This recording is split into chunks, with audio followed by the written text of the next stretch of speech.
दो कब्रों के दरमियान जाकर सरकार खड़े हो गए और फिर इरशाद फरमाया मेरे सहाबा एक सब्ज़ शाख लाई जाए। उन्होंने पेश कर दी। सरकार सल्लल्लाहु अलैहि वसल्लम ने उसको बीच में से चीरा, एक शाख एक कब्र पर, दूसरी कब्र पर रख दी।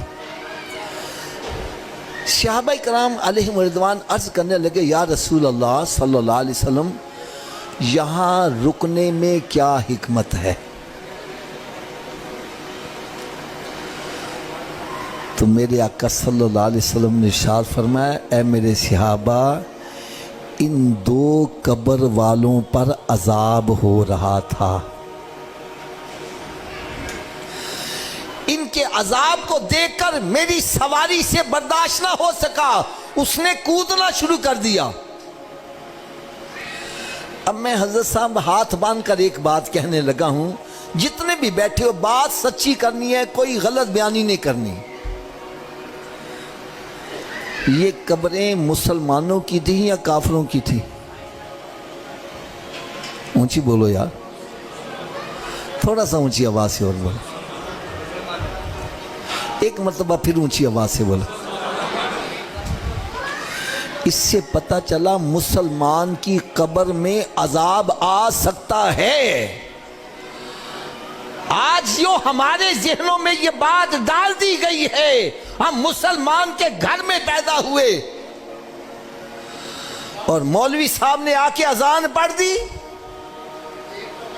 हम नमाज पढ़ें या ना पढ़ें, रोजा रखें या ना रखें, चोरियां करें, डकैतियां करें, कता रहमी करें, माँ बाप का अदब एहतराम ना करें, ना हम ज़कात दें, ना हज करें, क़यामत के रोज रब ताला ने जन्नत हमारे लिए प्लेट में डालकर पेश करनी है। लो भी जाओ जन्नत में चले जाओ।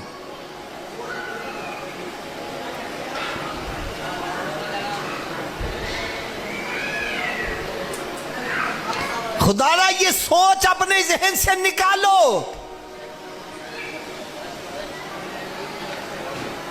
ये हदीस मुबारक गलत हो, मैं मुजरिम हूं, और अगर हदीस सही है तो खुदारा फिर अपनी सोचों को तब्दील करो। ये जो हम समझ बैठे हैं हमें नमाजों की जरूरत नहीं है, रोजे की जरूरत नहीं है, और फिर ऊपर से कुछ ऐसे अशार पढ़े जाते हैं, लोका मैनू एवें ही आन डराया, मुझे देख के जहन्नम को भी आएगा पसीना।